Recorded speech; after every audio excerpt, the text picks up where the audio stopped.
এই রমজানে যাদের মুখের স্বাদ একবারেই চলে গিয়েছে, যারা একবারে মাছ গোছ খেতেই চান না, তারা এভাবে আমার মতো চিংড়ি মাছ দিয়ে ডাটা আলু টমেটো দিয়ে একবার রান্না করে খেয়ে দেখবেন, খেতে সেই স্বাদ হয়েছে, সেই স্বাদ।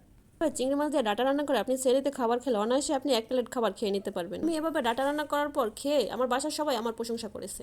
আপনারা এভাবে একবার ট্রাই করে দেখতে পারেন। রমজানে ঝাল মশলা ভাজা পোড়া খেতে খেতে যাদের পেটের 12টা বেজে গেছে, তারা শুধু এভাবে পেঁয়াজ আর কাঁচামরিচ দিয়ে রান্না করে নিতে পারে। এতে খুবই সুস্বাদু হবে এবং ঝাল মশলাবিহীন খাবার হবে।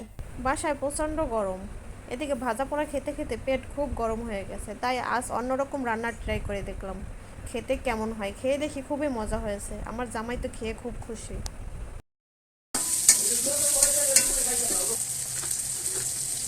দিয়ে দিচ্ছি লবণ, আর একটু ভাজা ভাজা করে নেবো।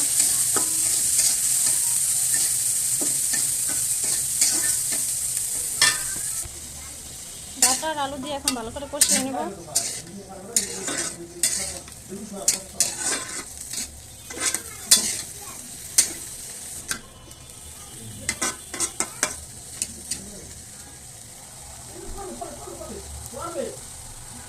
ঢাকনা দিয়ে কষিয়ে নেব ভালোভাবে।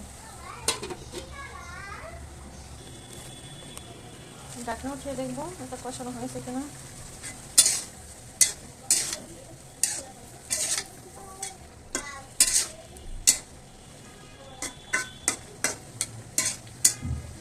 আরো একটু কষিয়ে নেব।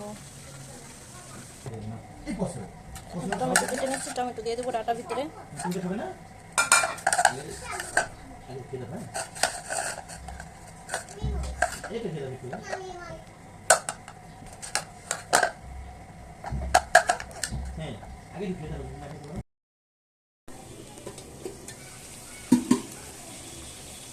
ডাটা আলু কষানো হয়ে গেছে, এখন এর ভিতর দিয়ে দেবো 2টা টমেটো।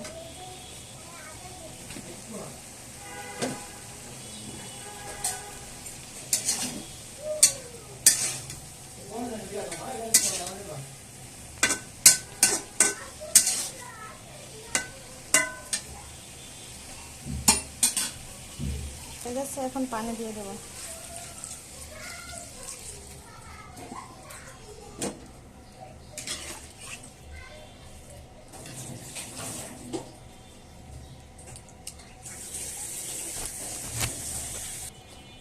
পানি দিয়ে ঢাকনা দিয়ে এখন রান্না করে নেবো কিছু সময়।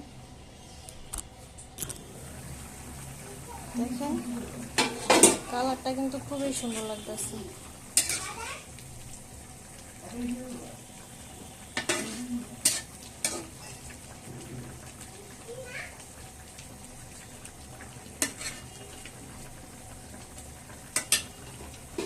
আবারও ঢাকনা দিয়ে একটু জাল করে নেবো, সিদ্ধ হয়নি তো।